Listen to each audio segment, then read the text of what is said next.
Blog Talk Radio. Ladies and gentlemen, damas y caballeros,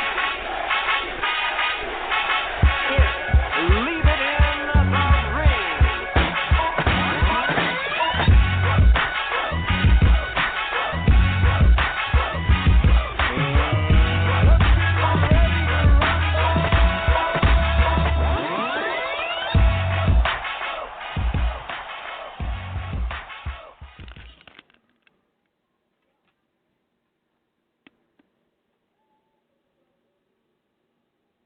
Hello, I believe we are live. Are you there, Kenny?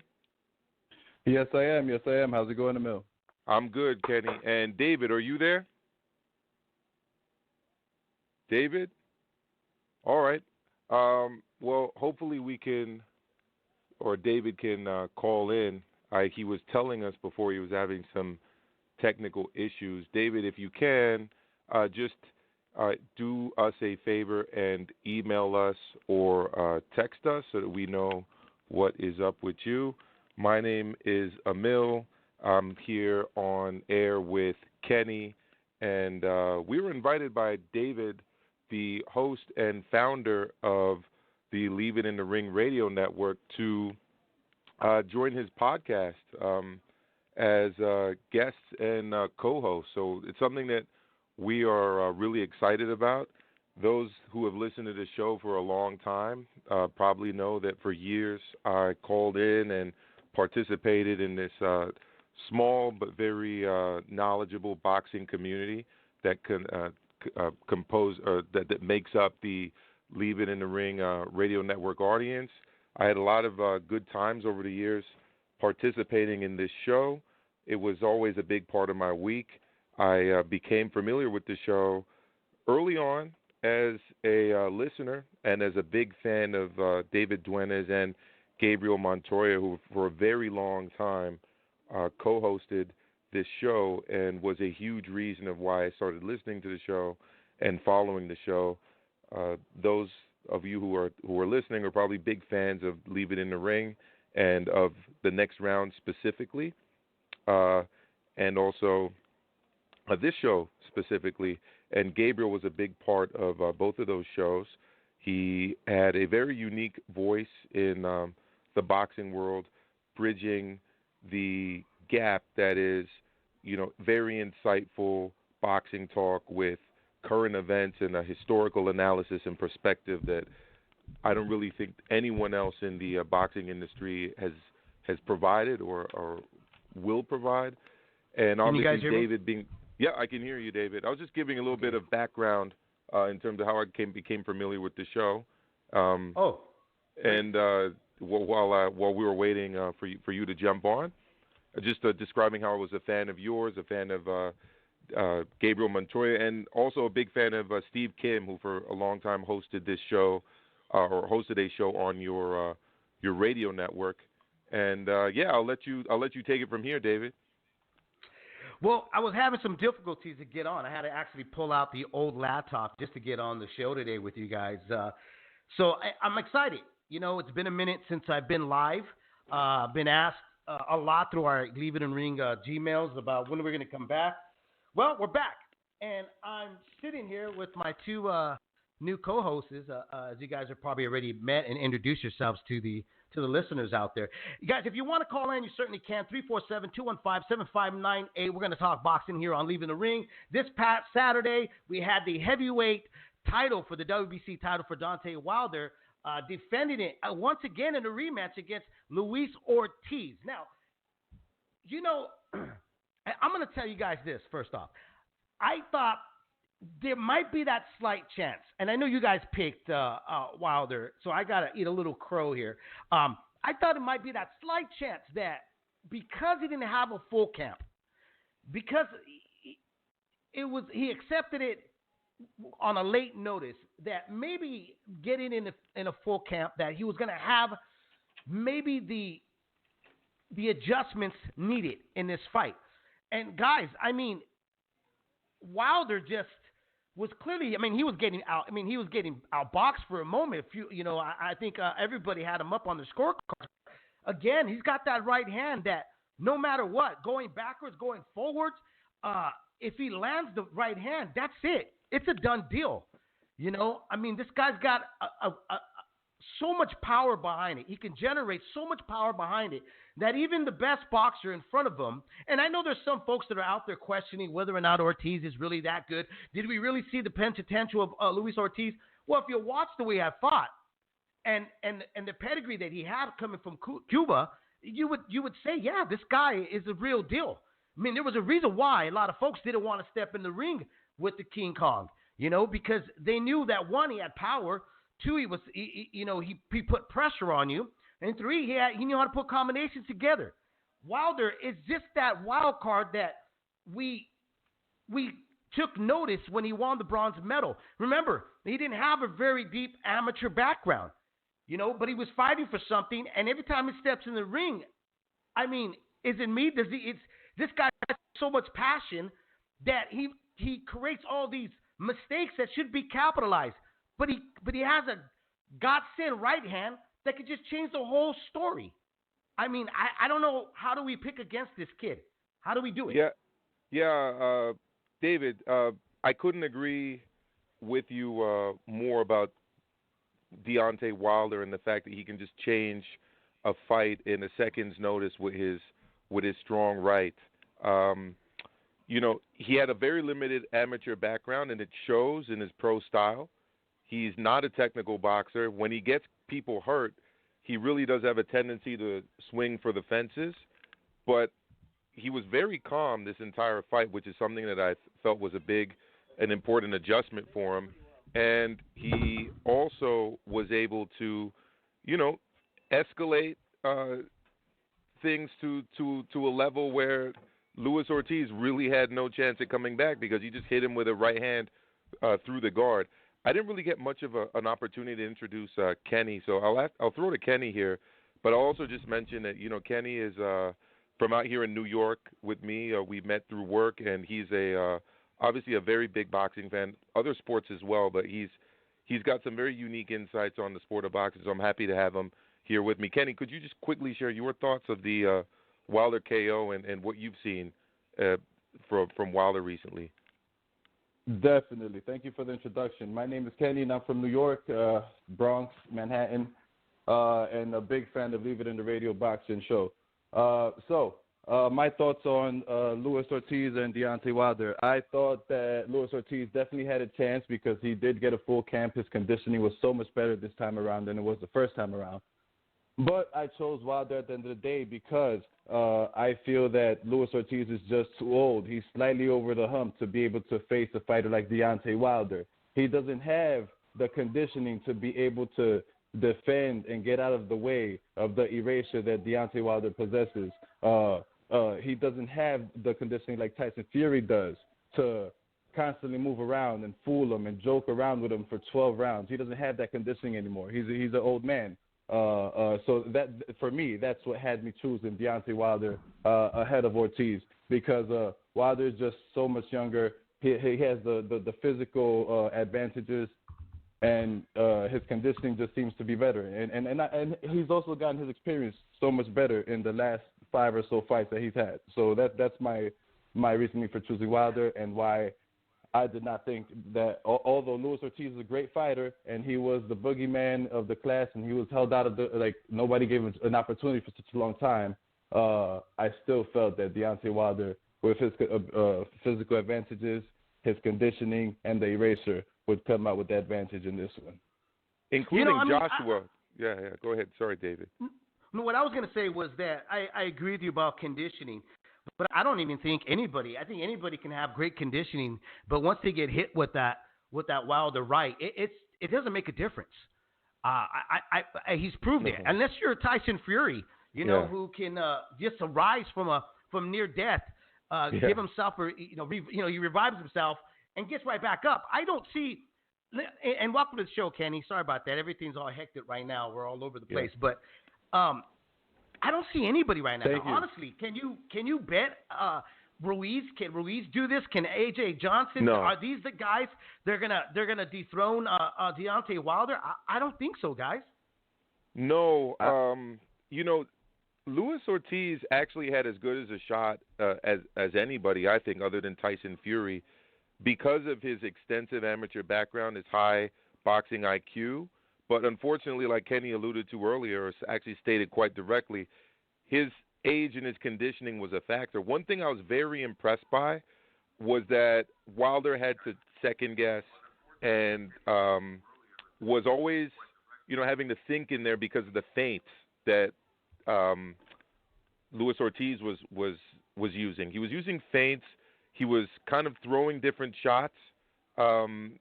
He was making Wilder do things, and Wilder said this himself in the first fight, that he was making him do things that other fighters haven't had or that haven't forced Wilder to do previously. I think Fury has the best shot at beating Wilder. The reason I say that is because his reach is long and he can kind of get out of the way of punches if he stays upright and if he's focused for a full 12 rounds. And also, again, his use of the feints and his footwork. I think that's why Fury, more than anybody, would give Wilder a tough go. But, like you said, David, that one-punch eraser is really the difference maker right now in the heavyweight division. My thoughts regarding the conditioning are basically that if they have better conditioning, they're able to dodge the punches for a much longer time while still being able to throw punches and being able to get hit by punches without gassing out. Or some fighters, they play the defensive game and they'll defend all fight and barely throw punches to keep their conditioning so that they don't die out. Luis Ortiz was doing both of them. He got hit around in the 7th round and last fight in the 8th round. Fury was dodging punches. I don't remember what round was that he got knocked down the first time. It was like the 9th or the 10th. But he was dodging punches for much longer while still throwing punches. That's more my thoughts regarding the conditioning. Ortiz did not have the conditioning required to be able to dodge the eraser for 12 rounds. It's never been his style, throwing punches. No. You know what I mean? It's never been his style. I mean, if you watch, and as we've all watched Ortiz and noticed that he's always been the guy to pressure you to go back, to literally fall apart under his pressure. So, and I think that's one thing that his camp should have really looked at in the first fight, because I had said it on the podcast, my solo show by myself, where I said, he really can't stalk him this time around because of the fact that he's going to walk into a big right hand. And guess what? That happened again. His best moment in the first fight when he made Wilder impatient. And when Wilder's impatient, he makes tons of mistakes. He gets off balance. You saw that with Fury. Fury was able to capitalize on it because he was able to counter. And nobody, absolutely nobody right now in the heavyweight divisions got Fury's footwork and herky-jerky style. He's able to be very elusive for a very tall, lanky, 6'9" frame fighter. I mean, it's going to be really hard. Anybody with conditioning as a heavyweight, especially heavyweights are thick on top, thick waist, thick shoulders, thick neck. They really don't have that movement that you would kind of see in the bantamweights and featherweights and even lightweights. Yes. They don't really have that. Mike Tyson was a phenom because of that reason. Big guy, 5'10", and was able to wave in to get in between shots to land a jab or a right hand. Ortiz was never going to be made to do that. So I agree with you, Kenny. In order to beat Deontay Wilder, is you got to have some of the athleticism that Tyson Fury has. And I just don't see any of them doing that. Ruiz, he fights upright. Ruiz likes to trade with you when you open up. AJ has already proven that he likes to stand a little bit too much and wait for the receipt. That's all planned out for Wilder to have that big fight. No, you're spot on. I don't think anyone other than Tyson Fury is going to be able to defeat Deontay Wilder with a kind of straight-up, stand-up, tall boxing style. Fury can, because he's got long arms and he's tall and lanky and good footwork. And he does a move that you kind of even see Floyd do, where he kind of steps back and then extends out with two hands and moves his hips and his stomach back to kind of evade punches. He's able to do stuff like that. Luis Ortiz has a stand-up boxing style And it's going to be difficult to defeat a guy like Wilder with that stand-up style. I'm not saying that Andy Ruiz has a great chance of beating Wilder, but if he can kind of do his best Tyson impersonation and use his quick, compact, short shots, that would probably have more effect. I don't know if either of you had a chance to look up any of the interviews that went up today, but I just want to do something that I did yesterday, and that's give Herman Caicedo, the trainer of Luis Ortiz, a lot of credit, because I do think that given what he had, he really did a good job preparing Ruiz, and that he gave him quite a good game plan. I mean, he executed it well for just over 7 rounds, right? Or almost 7 full rounds. I gotta agree. I agree with giving the credit to Caicedo. And just to answer your question really quickly, David, after seeing this fight with Ortiz, I do not think that there's anybody that can defeat Wilder out there, because I don't know if there's anybody that can dodge that punch for 12 rounds straight. And yes, there's a lot of other players that have power, but the composition that Deontay Wilder showed me this last fight, the way that he was composed, not like the first fight where he fought Ortiz, where when he was getting destroyed in the 7th round, he started just kind of folding and getting beat up really badly, gassing out. He looks super composed this fight. He has grown. He has developed. If he continues developing in this way and improving his opposition, it's going to be very difficult for anyone to defeat Deontay Wilder. I agree with you all the way there, because, you know, the pressure that Luis Ortiz did put on him, you know, even catching him at times where Wilder's head snapped back, he composed himself as a professional that has been in the ring for 20-plus years. He's kind of showed the maturity that has grown since him having the title. And I was really impressed with that, because he didn't try to get out of pocket. What he did was he patiently waited for his moment. He looked for his moment. The one thing that I like to see him, though, correct, and I don't know what you guys think about this, but that pawing of his jab, it's going to cost him one of these days. And somebody like Andy Ruiz, who's got fast hands and still has to get past Anthony Joshua, if he does get past him, and if that fight is to be made, the fast hands of Andy Ruiz can pose a lot of problems to Deontay Wilder. But I go back again, that right hand is the one factor that every one of these heavyweights got to think about, not once, not twice, but 3 times, and implicate a plan that can nullify it or avoid. Because I'm telling you, Deontay knows it, and the whole world knows it now. Once he touches you, you might as well call him Dr. Sleep. That's how, you know what I mean? That's how powerful that right hand is. No, and, you know, it's tough because when you're watching Deontay Wilder, oftentimes I think, am I watching a guy with really bad boxing technique, or is there some kind of method to his madness? So you bring up the pawing jab, right? And technically it's a terrible jab, the pawing jab, right? Because, you know, you can get countered, especially by a southpaw straight left. The thing, though, is, was he using that pawing jab to hide his right-hand shot? Was he using that pawing jab and that hook to move Luis Ortiz into that right-hand shot? Honestly, these are questions that only Deontay knows, and maybe his coach, Coach Deese. But, you know, I honestly don't know the answer to that, because it looks really bad. It looks very non-technical. But, you know, the proof is kind of in the pudding when guys are dropping the way they are in his fights. Yeah, it does seem like there's a method to his madness. I don't know. My only thoughts regarding the paw and jab is that he does need to stop that. He didn't need to do that against Ortiz, because Ortiz was just automatically moving towards Deontay Wilder's right hand. He didn't have to do that.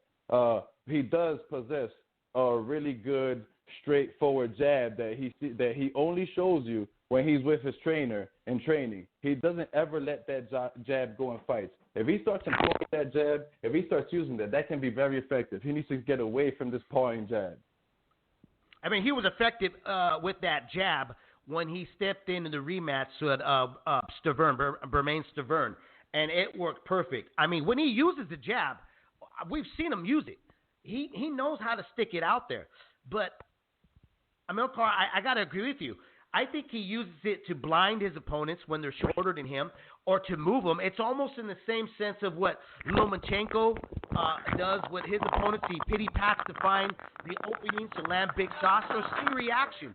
What you do, I don't know what that noise is in the background. Somebody's wrestling with something.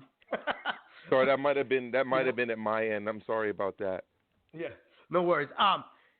Going back with Lomachenko, where he uses it to find openings so he can land big shots or to see your reaction.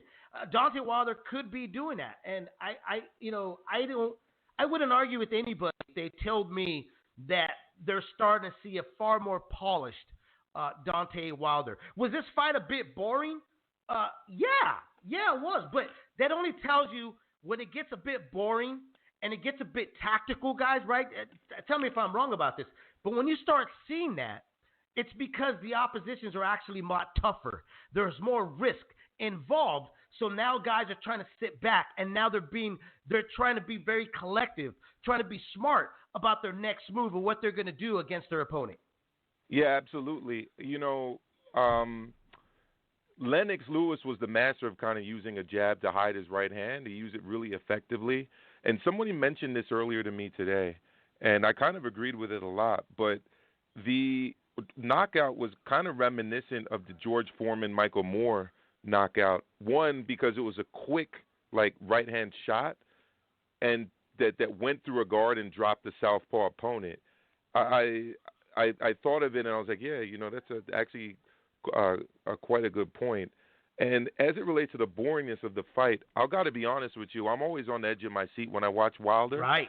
Because I know that, at any moment, the fight could be over. And you're constantly watching a chess match between two guys where one of them is fighting in a way that may appear as though he's winning, but where you know that at any moment he might get dropped and counted out for 10. I have to say I was pretty upset this time around because I actually did miss the knockout live. I didn't. Oh wow! I didn't. I didn't know that. I didn't take Wilder's advice. I went to the bathroom. He says don't blink. No concession stands. No bathroom. That's like the cardinal rule not to do, bro. I couldn't hold it. You're supposed to hold it. IPA. Oh shit! Well, Kenny likes his IPAs just as much as I do, and those run right through. You drink beers, and that's what happens. Yeah, I couldn't hold it, and I missed the knockout, but I caught it right after. Unfortunately, though, I caught the live reactions of the crowd and everybody. I missed that. Oh no, I'm sorry to hear that, bro. I didn't know that. It's all right. I caught the rest of the skilled, boring back and forth, and I caught the replay of the knockout. It's okay. Got it. So, quick apologies to both of you. For those of you who don't know, I'm a teacher, and I had to stay late at work, and I'm in my office.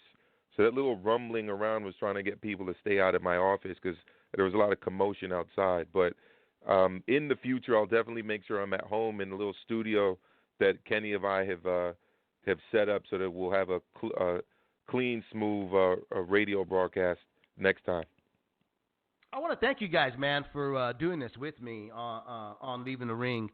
I know a lot of listeners enjoy when we're on live and we take their calls. Like I said, fight fans, you want to call in, certainly can, 347-215-7598. I know folks are not aware that we're on live right now. Hopefully they'll catch this and then they'll come back next Monday. Yes, we'll go back live again at 4 p.m. Pacific, 7 p.m. Eastern. I'm excited about this new venture that we have talked about we're going to do together. And, a lot of stuff in boxing, definitely to talk about. If you were watching the Wilder fight, obviously you had either a tablet or your computer or another TV up because DAZN had some great matches as well. What'd you guys think? What'd you think about that title fight that happened on DAZN there?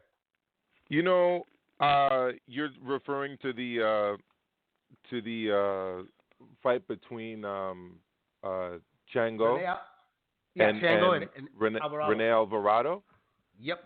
Yeah. So going in, being that this was a rematch of a fight that Cancio previously won, and although it was at a lower weight class, I went in there thinking that this was just going to kind of be a step-up fight for Cancio onto bigger and better things, whether it be a unification fight. I know he called out Tank Davis, called out all types of people that he was willing to fight, Evan Farmer, etc.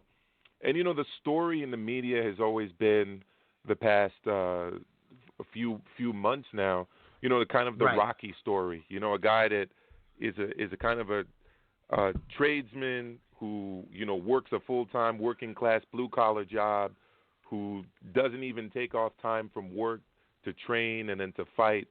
And, he really did a great job of galvanizing the public. He was a main event in a card close to his home area, in his home area. He brought out the fans. He was the favored guy to win. But you know what, David?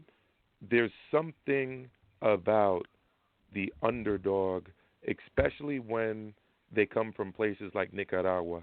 And, oh, yeah. And, that country has a great fighting tradition dating back decades.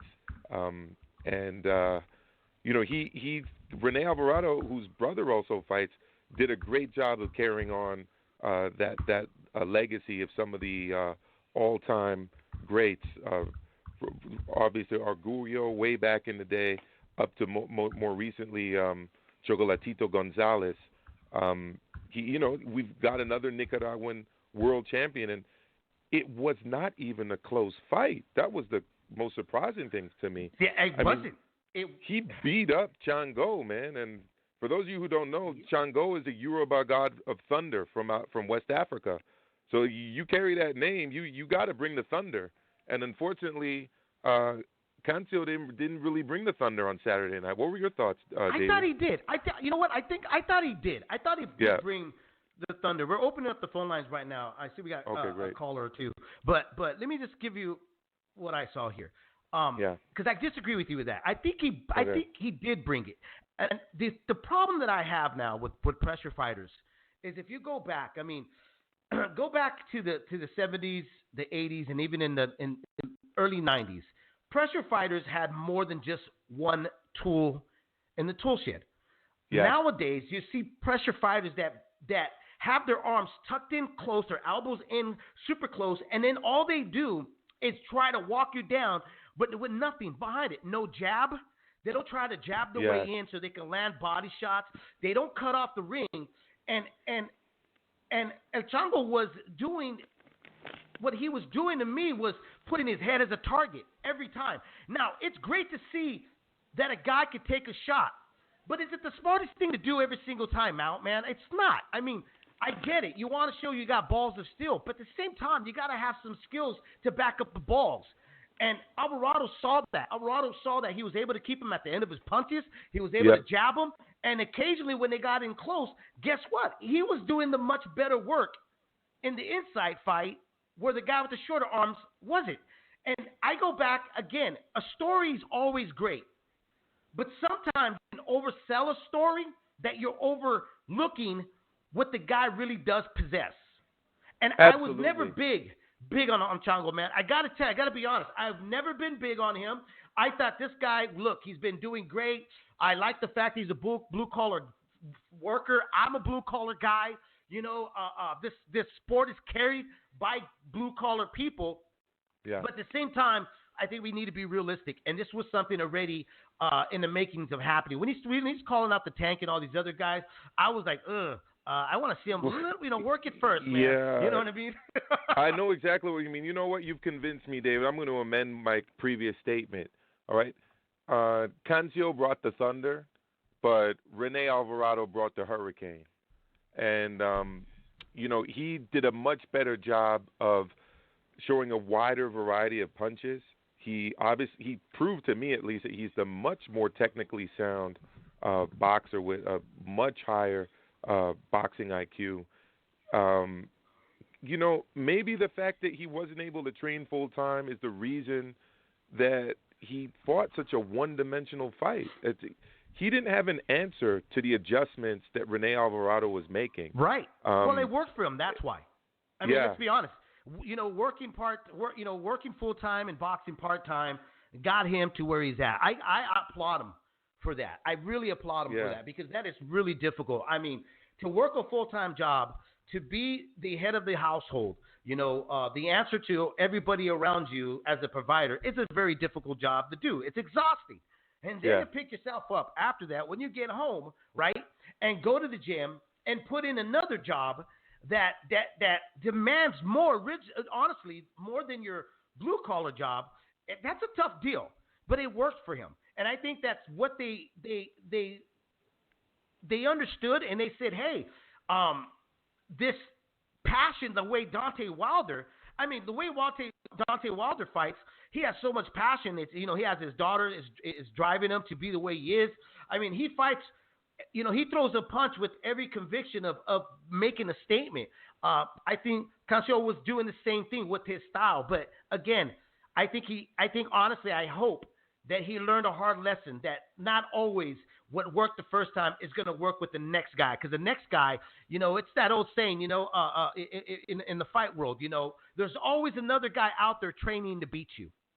Absolutely. And with all due respect to Alberto Machado, who I felt was a really good fighter, he did have that air of fragility about him, you know, kind of the baby deer legs once he got hurt. And he really didn't have many answers for Andrew Cancio's come forward, relentless style. But that style always is going to come up against a boxer who can punch. And, you know, that's what happened there.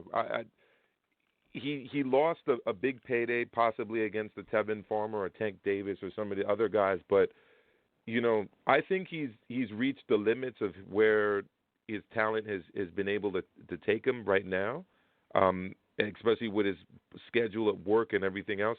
To me, if he is going to transition to the next level, he's going to have to become a full-time fighter. And change trainers possibly. Get a new trainer that could teach him something new. Not stay with the same old routine of what you've learned. Not continue moving forward the same way with the elbows tucked in, trying to land a power shot. That doesn't always work when you get to the higher levels of boxing.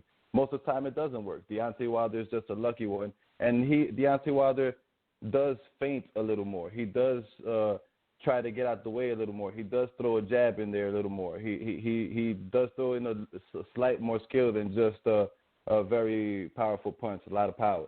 And he's a freakishly athletic and gifted athlete. Yeah. Yeah. You know, he's almost got superpower skills. I mean, that right hand is almost a superpower. You know, when we talk about switching trainers, Kenny, I agreed and I disagree. And the reason why I hear what you're saying, you know, that what the trainer should have seen. Obviously, I've always said that the trainer is if you watch football, you have your tower coaches up in the tower watching down in the field, and you got your field coaches.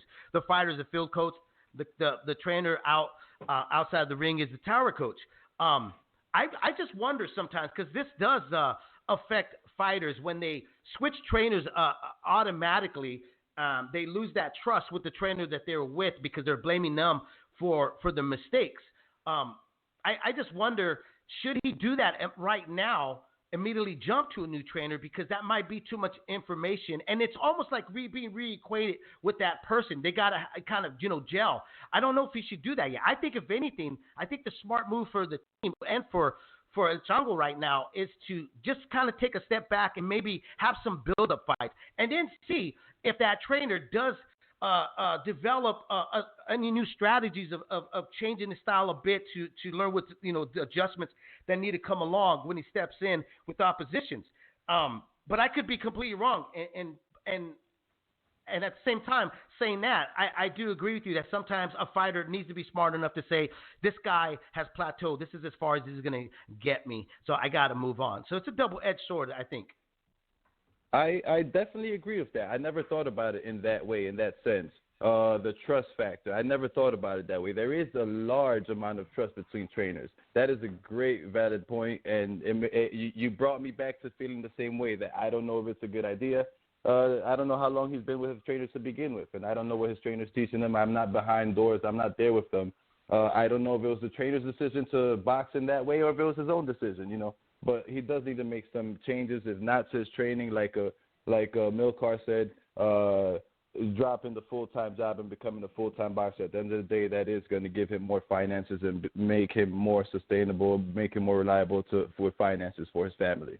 Right, and it's tough because, you know, I've heard that one of the main reasons he's unwilling to give up his job is because he's got health care coverage through his employment, right? And, right. Yeah. You know, he's a family man. He needs coverage for his wife. He needs coverage for his kids, not just coverage for himself. And unfortunately, not to turn this into a political podcast, but we live in a country where, unlike other countries where people fight, like England, where there was a card Saturday as well, not everyone in this country has health care. And unfortunately, right. we rely on our employers to get health care. So, you know, I can see why Cancio needs to keep his job while fighting. It's definitely not an easy decision to make. And I think, Kenny, too, you're absolutely right. And actually, it was David who made the point. Sorry, David. You're absolutely right. The trust factor is very important. You know, I'm sure in the coming weeks we're going to be talking more about Joshua and his rematch with Ruiz. After he was knocked out by Ruiz, you know, people were calling for him to dump his trainer. And the main reason I think he's kept Rob McCracken is because of that trust factor and that bond that's developed, not just in training, but outside of the walls of the gym as well.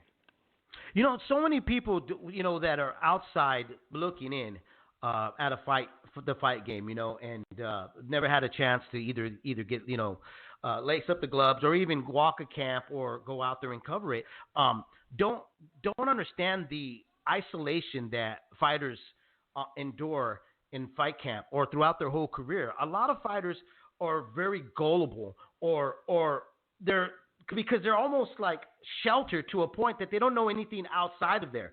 Now, El Chango is not like that. Here's a guy that understands stability. He needs stability for his family.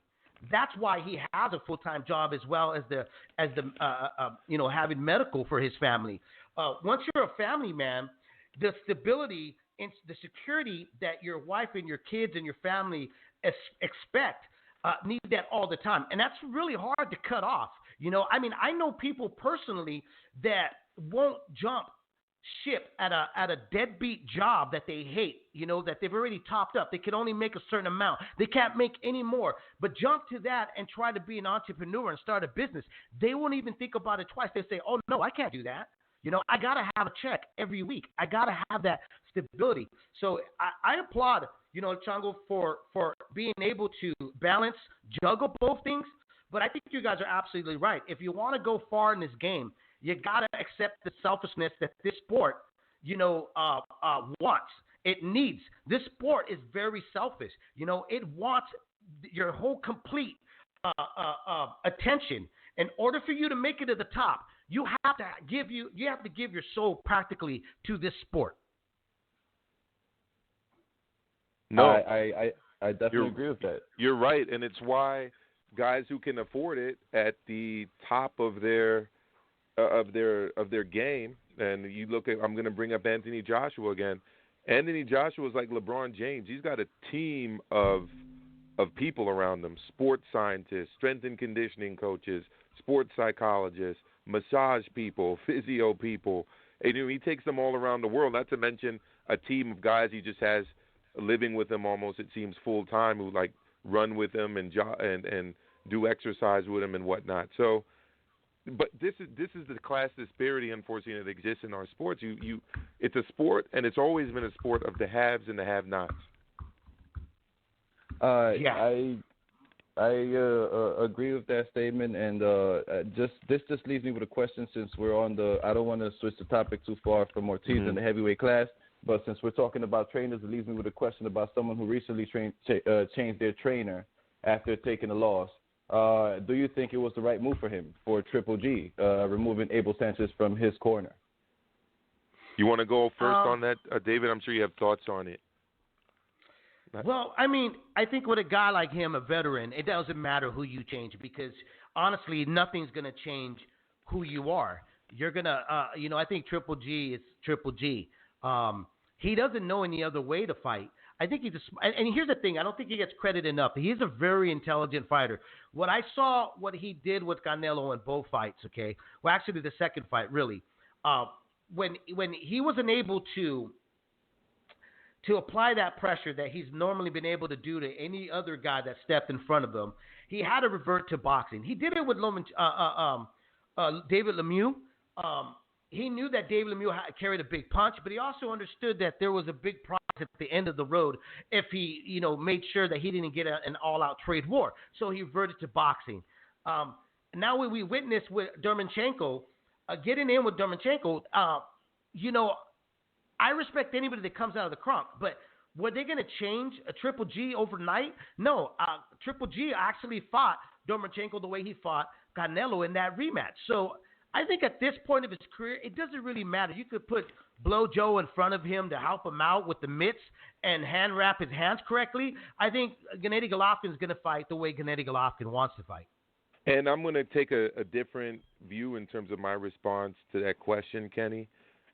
And I agree 100% with David in terms of the technical side of the decision. But I think a lot of that just came down to a business decision. Abel Sanchez was making a certain percentage of Gennady Golovkin's paydays, and Gennady Golovkin signed a deal with the Zone that's reportedly paying him a total of $100 million over a number of fights, and he didn't want to give Abel Sanchez the percentage that he had been paying him before. So he decided to switch trainers.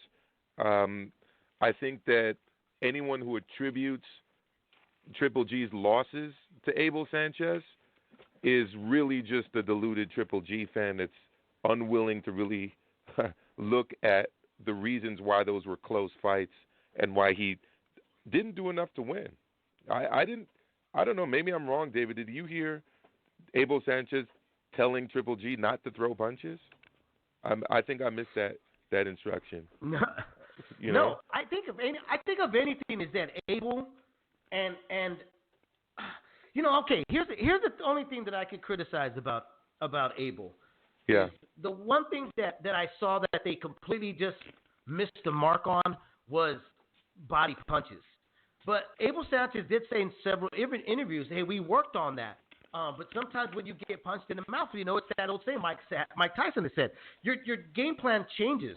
And I think that it's really up to the fighter to deliver what the trainer's instructing him to do. You know what I mean? You can't blame the trainer for everything. The fighter has to be accountable if he's not following the instructions of Abel Sanchez, But I do think – go ahead. I've heard that criticism before, and that criticism misses a key point. And that point is people, when they don't go to the body, it's because they don't want to be countered to the body. And what does Canelo do extremely well? He punches hard to the body. And I'm sure Triple G did not want to absorb those body shots. So what he ended up doing was resorting to a more classical European style. And guess what? Abel Sanchez does not teach a classical European style of jab, right hand. Jab, right hand. Right? I have to agree with both of you. So I have to agree with both of you. That's why he wasn't throwing body shots. People that blame Abel Sanchez for that, I'm sorry. Like you were just looking for a scapegoat to explain why Triple G didn't beat Canelo. I have to agree with both of you on this comment, on this statement. I can see that you really cannot teach an old dog new tricks. And I also see the financial side, the financial aspect with Triple G and Abel Sanchez. Regarding the finances, I think that that's a very dirty move, being that Abel Sanchez was the one that trained him for such a long time. And, Triple G's fans are delusional, the ones that think that he won against Deontay and the ones that think that he won that second fight versus Canelo. yeah, those are my thoughts. That's my 2 cents, and I can't say no more. What do you guys think about where does Alvarado? I mean, who do you guys think that he should go after next right now?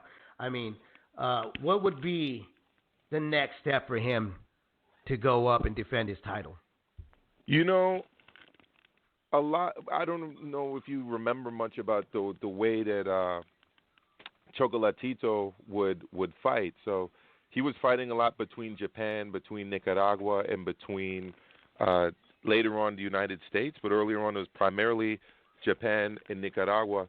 And he'd have his big fights in Japan, and then he'd follow them up with kind of a smaller title defense fight in Nicaragua for his home fans. If I'm Rene Alvarado and I've just crowned a world champion from Nicaragua, I'm going back home. I'm giving the fans a hometown, showcase fight. Get his support, not only back home in Nicaragua, but also the Nicaraguans that live in the United States. Excited, maybe get another spectacular stoppage victory, and I'd take it home for a hometown fight against maybe a mandatory defense type level opponent. I gotta look to see if he's even signed with DAZN. I like to find out if he is, because I think that would make a lot of sense for him to go back to Nicaragua and fight in his hometown for the fans, and that now recognize he's a champion. I think that'd be good. But if he doesn't have an outlet to televise it, then it doesn't make sense, because we know that he's got to follow where the payday is going to give him. Everybody has a handout in boxing. That's why a lot of times these smaller promoters have to go with the package deal, the TV package deal. They can't build a fighter in a hometown because there's no money there for them to pay out everybody that's involved.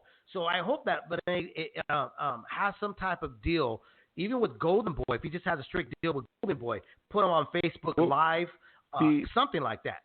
The funny thing about that is he's now the WBA champion, and Miguel Flores was actually ranked just below him prior to this fight, and we all obviously saw what happened to Miguel Flores on the undercard of the Leo Santa Cruz fight. So then we're looking at Jason Velez. I did it. You didn't? Okay. No, I ended up doing what Kenny did, but I did it on purpose, though, Kenny. Not like you, bro. Look, you didn't miss much. Oh, I know I didn't miss much. That's why I said I did it on purpose.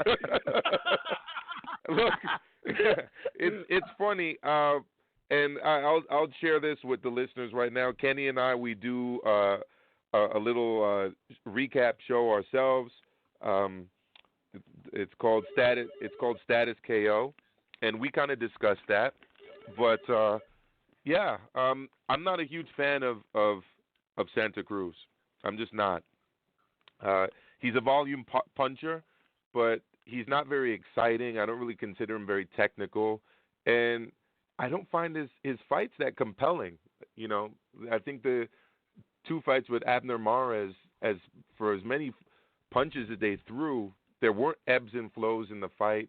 Nothing really dramatic happened, and I'm just not that much of a fan of his. So you look down the list. I'm looking down the rankings of the WBA.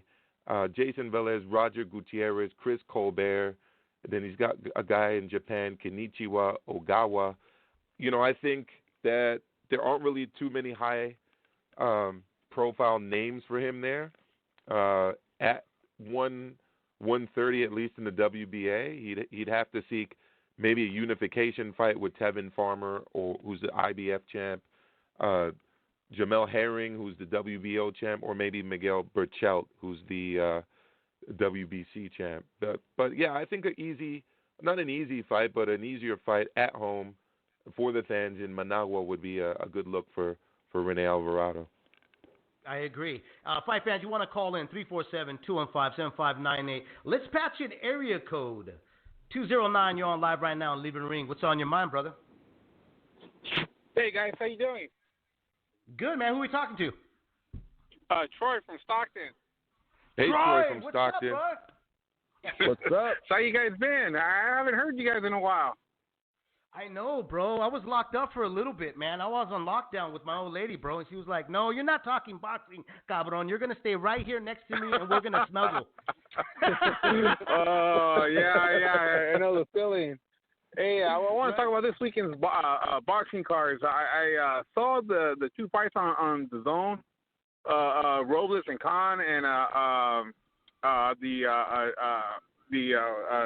Gancio fight and the Alvarado's fight. Man, those two fights were great. They were good. Yeah, great action. Oh my God, the Gancio fight, man, that was a bloodbath. But I didn't watch the Leo Santa Cruz. I mean, I'm not really a fan of his.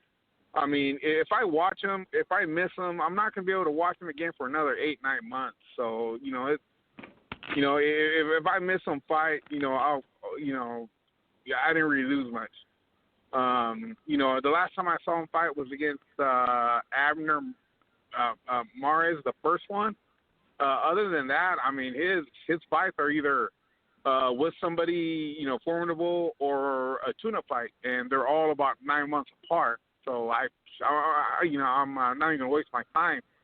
As for the Deontay Wilder fight, man, I had to work early that morning, like 5:30 early.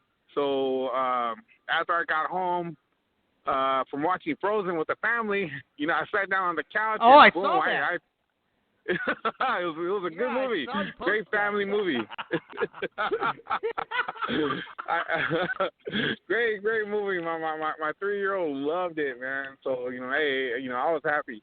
Cállate, it was you that was coming out of the movie theater singing the songs. You enjoyed it more than your daughter. Oh, it was great family entertainment. Your daughter. Hey, your little girl was like, "Damn, we can't bring Daddy nowhere." It was all good, man. It was all good, man. That's great, and, brother. That's great. Dude, the Wilder fight, I saw them walk out. And the next thing you know, my lady wakes me up at midnight. Hey, it's time to go to bed. I was like, what? I missed the entire fight. So I'm like, oh, well. But did you catch the replay? Yeah. No, I haven't yet. I saw the highlights. Well, just to give you a heads up, Wilder did sing "Let It Go," from Frozen. So, and he did. He let the right hand go. That's for sure. He let the right hand go. Other than that, man, I mean, it's nice to see you guys. I mean, it's nice to hear you guys back. Thank you, brother. That's all pretty much I have to say. Thank you very much for answering my phone call, and I'll be listening to you guys on the rest of the way home. Thank you so much for the call. Thank you. Sounds good, brother. Man. Thank you. All right, later, guys. Later. Regarding Wilder, only watch round 7. And don't go to the bathroom. Everything else is not. Yeah, everything else is not that entertaining. Yeah, no. I gotta tell you something. So I remember I was talking to you on the card that I haven't seen the Smith and Ryder fight. So I was like, well, I'll just go home. I don't have lunch, and I'll watch it. So I watched it, and then I got on the Leaving the Ring Gmail, and I missed like literally 10 people asking about what my thoughts were, or our thoughts going to be today if we were going to talk about this fight, and obviously, Saul Canelo Alvarez. Where does it put him at? Because right now Saul, he's at the right position where he can go literally 3 divisions and pick any fighter at any given moment and have stipulations of what he wants to do, because right now he's the cash cow. Yeah. Look, I follow boxing in the UK quite closely. I actually used to live in the UK before I moved back here, and I'm currently obviously living in New York. But I've got friends over in the UK, people that really are hardcore boxing fans, and I've followed the Smith brothers. Callum Smith is the youngest of the Smith brothers. They're out of the Joe Gallagher gym in Liverpool, and he is by far the most accomplished of that group of fighters. And when he was going up in the ranking, he was like, one round KOing people, one punch KOing people. As the competition got harder, the one punch KOs and the first round KOs kind of stopped a little bit, but he was still dominating his opponents, including top level guys like George Groves, who he beat in the final of the World Boxing Super Series. Then obviously we saw what he did to Hassan N'Djam in his U.S. debut. That was just a brutal, one-sided fight. I felt actually quite sorry for Hassan N'Djam in that one, because that's a guy who's always kind of been in just tough wars with people. But Callum Smith, he actually did not do what people thought he would do in this fight. They thought he would kind of steamroll a guy, Ryder, who was much shorter than him, doesn't have the extensive amateur background that he does, and obviously does not have the professional accolades that he does either. I mean, this was essentially supposed to be a showcase fight for Callum Smith. It took place in Liverpool, his hometown, so Ryder was also the away fighter. But from round one, literally from, the time they first rang the first bell, Ryder was up in him, man. He was slipping the jab. His footwork was great. He was shoulder rolling. He was killing him to the body. It was a close fight. Now, I think it's a perfectly fair decision that Callum Smith, won unanimously. I do not feel that it was kind of a 117 kind of scorecard situation. Yeah. I felt that was extreme. But the big news for me coming out of this fight was that it showed the world that Callum Smith is going to have a lot of trouble with Canelo Alvarez. And I say that because as good as John Ryder is, as good as he is at slipping punches, I mean, that is Canelo's wheelhouse. Like, that's what he does perhaps better than any other boxer in the world at this time. Just slipping punches, getting to the body. He's got that kind of slight shoulder roll that he does defensively, and he can take a hell of a shot. Canelo can. So after seeing this fight, I kind of got more interested in the prospects of a Canelo Smith fight as being competitive, because at first I actually thought that Smith, before the Kovalev fight and even after it, would have kind of been too much for Canelo, but now I actually see Canelo winning that fight. I think Canelo's a fairly small dude with a lot of power, a lot of heart, a diamond chin, and a great lateral movement and great head movement to not get hit. I don't know if I ever thought that Callum Smith was too much for Canelo.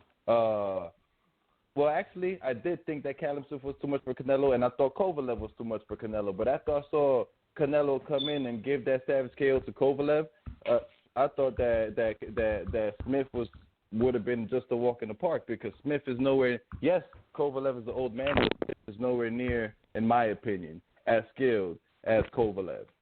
So that's just my 2 cents. After seeing Canelo knock Kovalev out cold, I don't think Smith has anything for Canelo. No, and the other thing, too, that people have been talking about with Callum Smith was the prospect of him going up to 175 pounds. And, again, the fact that John Ryder was able to get up in on him like that, get past that jab and that strong right hand, I think he's going to be having nightmares about a guy like Artur Beterbiev if he ever thinks about going up to 175 and taking on somebody like that. That's who Canelo needs to stay away from, Beterbiev. I think that's a dude that most people need to be staying away from at 175. I think he just needs to go back to 160, 168, to tell you the truth, guys. I know 175 was a good test, and, just seeing really the talks from fight fans to even media about Kovalev and the reaction now we're seeing from Kovalev. I mean, I think it's fair to say that Kovalev was not who he once enjoyed watching. He was this guy was past that prime, and not Canelo's fault. It's all strategically the way things are done. If you got a good team on your side that are able to see the kinks in your game. I just, it's crazy. I sit back and I go, because if you go back to 2000, I want to say 2012, 14 maybe, in between those years, I was a very heavy critic to Canelo Alvarez. Dave, I remember when he hung up on you when you were interviewing him on this show. Yeah, because I was questioning his motive of what he was doing. This is not you. Here's the thing: is a lot of people think that making a guy jump up weight or having a stipulation in weight where there was a cutoff is kind of new in this point of era of boxing. But this is not new. This is something that's been around for a good 20 years. And this is something that the handlers of the more established, more popular fighter have implicated and taken advantage of. They see, well, we have the star power, we could do this, and because we know that this guy is fighting for crumbs right now, and this will be the biggest payday. But going back to my original thought was that I'm just so kind of thrown back that we're now at a point where we're talking about who Canelo should be fighting next, because he is now, I don't think there's no argument that you could say he's by far one of the best fighters in the world, whereas, like I said, I did a segment back in, I want to say it was 2008 or 2010. I think it was like 2010. Like 2012 actually, where I did a segment where I was like, gee, if Canelo and Chavez Jr. Are the face of Mexican fighters, dude, I don't want to be Mexicano no more, bro. That's how bad I used to look at them like, oh, these guys are terrible. Like, oh my God. But trust the process. It's something that it's been, I've heard throughout my years. 45 years in this world. 10 years back, I always heard trust the process. Well, and I remember, particularly with Canelo, a lot of guys that were handling him and that were part of his team used to tell me, like, Dave, you don't like him right now. Trust the process. We know what we're doing with them. And that's why I've given them a lot of the, got to give them the accolades of applause, because they got him exactly what they told me they were going to get. And I didn't think they were going to reach that point. They did. And, the whole funny thing about when people like Chavez and Canelo, who I felt at the time was more untested, were being promoted so heavily as the faces of Mexican boxing. I mean, guys like Juan Francisco Estrada were like really, grinding it out, but were totally being ignored, at least here in the United States. I mean, there have always been top Mexican title holders in the lower weight classes, but those lower weight classes have always been ignored. Now, when I look at Canelo and what he has on the horizon, you also have to kind of ask the same questions about Callum Smith, because I still consider Callum Smith to be the top dog at 168 pounds. But, I mean, right on his tails are like David Benavidez, who I think just needs a fight to kind of solidify who he is. And, Caleb Plant is like right behind them. So I'd like to see Callum Smith take on one of those two guys, but obviously we have the network differences. Callum Smith is with DAZN, Benavidez and Plant are with the PBC, and then Canelo's with DAZN. So if Callum Smith is smart, he's going to take a percentage cut. He's still going to make off great if he can try to do anything he can to land the Canelo fight, because I think that David Benavidez definitely gives him problems, and then he loses the prospect of fighting Canelo if he takes a loss against Benavidez. But we'll see what happens, because I think the plan with the PBC is for Benavidez to eventually take on Plant. But for you, like what you were saying with Canelo, he can fight whoever he wants. Others have said it's a Canelo division. He could fight at 160, 168, make up catch weights. It's really up to him. It really is. But also, just to add to what you're saying about being on different networks, DAZN and Golden Boy and PBC have already proven they're willing to play in the same playing ground with each other. They don't have a problem with it. The Zone literally had put a picture of David Benavidez up on their social media saying, hey, would you want to see Canelo against this guy or that guy? So I think they're already, what they're trying to do is kind of hear the reaction from the fans to see who they want, and then they can slowly start negotiating it to Canelo, because at the end of the day, at the table, it's going to be Canelo who has to make that decision of who he wants to fight next. Let me patch in another fight fan here on Leaving the Ring. Guys, you want to call in, you certainly can. 347-215-7598. Let's talk boxing here on Leaving the Ring. Let's patch in.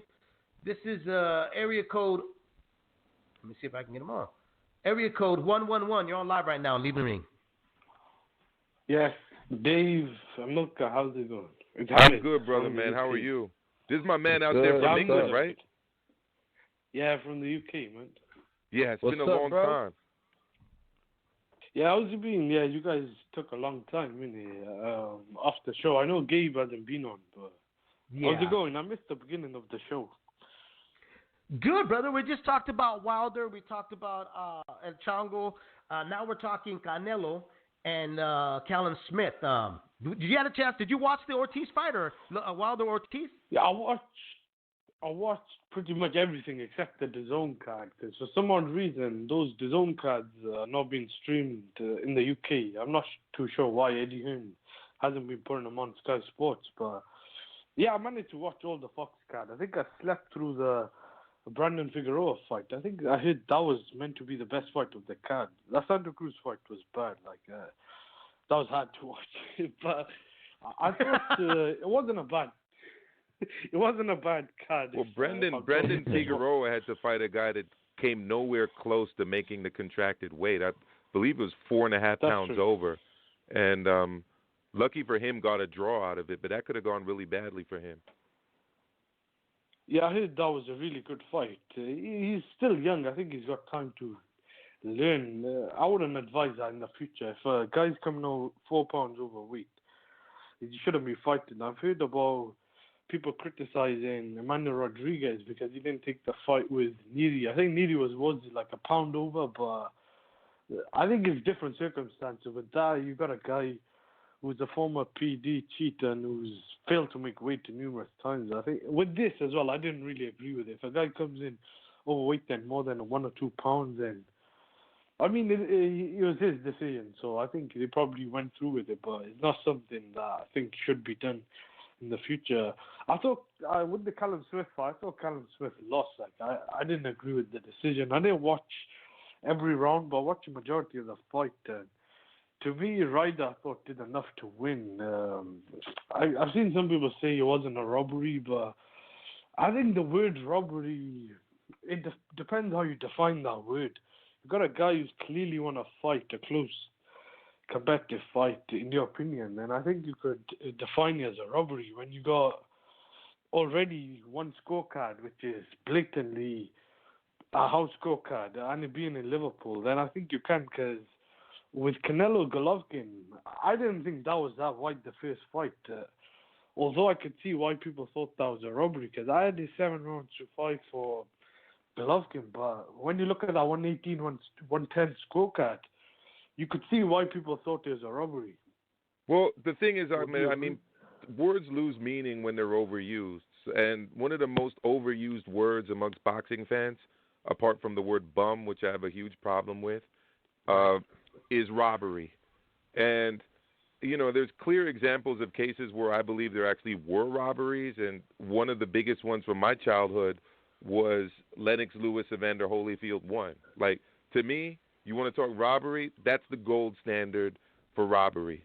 You know, and they made it, they obviously didn't give Holyfield a victory, they gave him a draw, which was kind of a sneaky way of robbing robbing Lennox Lewis. This fight came nowhere near to that kind of level of controversy. It was a close fight. It was a fight where, you know, the problem is when you have multiple ways of judging a fight, multiple scoring criteria, and one is not weighted over the other, and obviously all of this is subjective. Referees, in this case, because I know in England you do have referees to judge fights too, but in this case, judges are going to have can have different scores, right? Especially than us as fans sitting at home. I felt that it was a close fight that could have been swung one way or the other over maybe 2 rounds. But what I did disagree with, and I said this before you called in, was the 117 score. Like, that's just ridiculous. That's what I was going to try and say. Like, I called in, I think it was the Ringside Report on Sunday, and I'm normally on the Grueling Truth podcast, like sometimes coming on as a guest, but I was going to say, I got no problem if you thought that was a close, competitive fight that could have went either way or it was a draw. I just found it hard, and seeing how people online as well, to see Callum Smith win more than 6 rounds. I think if it was a draw, I don't think it would be as much of an outcry. But the fact that I was in Liverpool and you had a guy scoring a fight 117, 111, that's giving Ryder 3 rounds. I think it's hard to see that. And the 8 rounds as well, I think it was a bit slightly wider. That's why I'm going by what I thought how the fight played out. But I even said, was it the worst decision? Probably not. But it's just the fact that we've seen it so many times. I think people are kind of sick of it. And it's always like that. I understand. I agree. I can definitely it's the house understand. Fight, yeah, I can definitely understand what you're saying. I can agree with you too. It's like the Adelaide Bird scored card. It's outrageous. But well, I mean, what was outrageous in this fight was that, and the judges were Jose Roberto Torres, Terry O'Connor, and Francisco Ayoza Rosa. And this is what was ridiculous. They all gave Callum Smith the first 5 of the first 6 rounds. I mean, that's just crazy. That's 5 crazy. of the first 6 rounds. I mean, those were some of his best rounds. I mean, he was all up in his face, just digging to the body, and there was beautiful in and out work in terms of his footwork and in terms of his slipping of shots. I was really surprised by how good John Ryder fought, especially in the first 6 rounds. Yeah, you know what's underrated really hard fighter. for these. Well, I was going to add really quick. You Yeah, know go what's for it, really please. hard for judges to do? It's to look at both fighters' work that they're doing in the ring.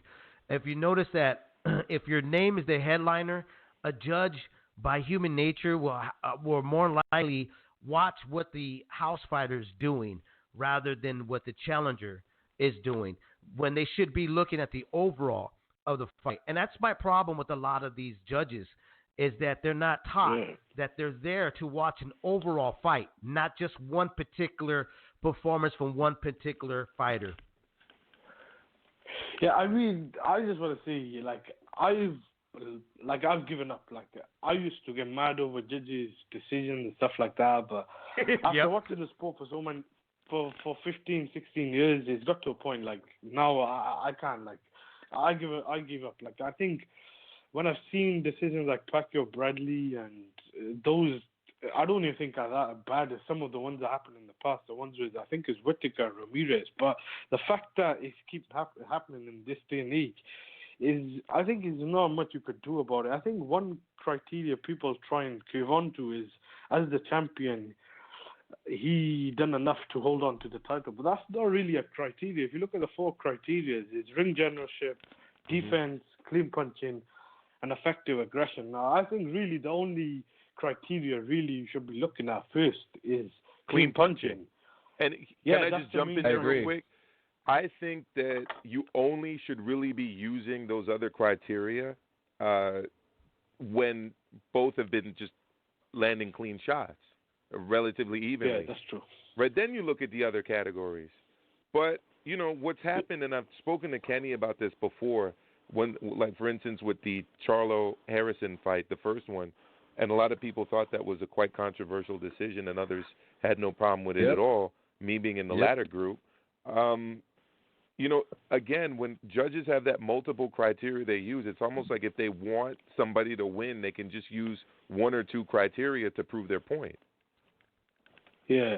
It's like one of the most fights, I think, in the last couple of years, people tried claiming it was a robbery, which I don't think it was. Even live, I thought Jacobs beat Golovkin. But if you rewatch that fight, and I think a lot of people have pointed it out as well on other podcasts, but if you look at some of the things in those rounds, one of the main things that stood out was Golovkin was landing some clean, hard jabs on Jacobs' face. And I agree. He won that fight with his stuff jab. like that. And I've said this to Kenny. Sorry, Ahmed, go ahead. I was just going to stuff like that. Sometimes people don't pick it up when you're watching it live. Although I thought that was a close fight as well. Like, I didn't understand. The thing with Jacobs in all of his tough fights, except for the one that he lost against I forget the Russian fighter off the top. Pirog, yeah, Dmitry Pirog. Thank you. Other than that, in all of his tough fights, I mean, his MO is I just do just enough to lose and then say that I won. I mean, he doesn't clearly win rounds. You know, he just it's like he's incapable of clearly winning a round.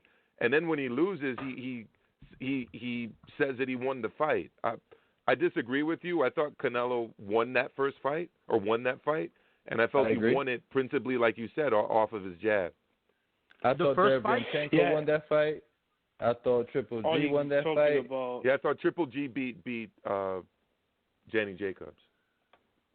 So you're saying Kenny? I thought Triple G and Danny Jacobs was a draw. I thought Triple G beat Canelo in the first fight, and I thought that Canelo beat him in that second match. I agree. You know? I agree with both of those. I do not agree with the first judge. I do think Triple G beat Jacobs. I think Jacobs should have 3 losses on his record. That's Triple G, Canelo, and Derevyanchenko. He does have 3, I think. Well, and he has the Dmitry Pirog knockout loss as well. Well, I mean, three additional losses to what he already has. Oh, okay. I see what you're saying. I didn't say that. Excuse me. I don't think he lost to Derevyanchenko. That was close, but I don't know. Probably some people thought he lost because then again, that was a close fight. I think it was a really close fight. But you know what? Was tough about that fight for me, and I felt it was very fair to Derevyanchenko. First, it was a very close fight that the case can be made that he won. But the other factor about that fight that almost no one discusses is the fact that his trainer, a guy who knew all of his weaknesses and all of his strengths, was coaching the other guy. Yeah. You know, how many fighters have to deal with that? Where literally the guy who trained you is in enemy camp training the guy on how to beat you. That's different. Yeah. Did you guys think the Golovkin-Derevyanchenko fight was did you disagree with that decision? I heard some people thought that was a robbery. Yeah. I thought Derevyanchenko won that one as well. Derevyanchenko should be an undefeated fighter right now in my books. Agreed. That's possible. I think those were both close fights. I don't think Canelo and Jacobs, when they fought in May, was really that close. A lot of those rounds, Jacobs, I think he kind of stole. I think Canelo clearly won that fight. Like, you could maybe have it closer than some people, but I think in that fight, Jacobs, really, if you look at it against Canelo, I think I scored about 8 rounds to 4 for Canelo, but Jacobs, I don't think won more than 2 clear rounds for Canelo.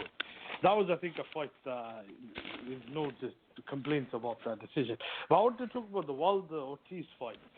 I've seen mixed reactions about this fight. I don't think it was the worst fight, if I'm being honest, but I don't think it was a great fight. Like, for 6 rounds, Wilder really wasn't doing much. It wasn't a great fight. It was a strategic boxing match fought smartly by Luis Ortiz until he was KO'd by 1 punch in the 7th.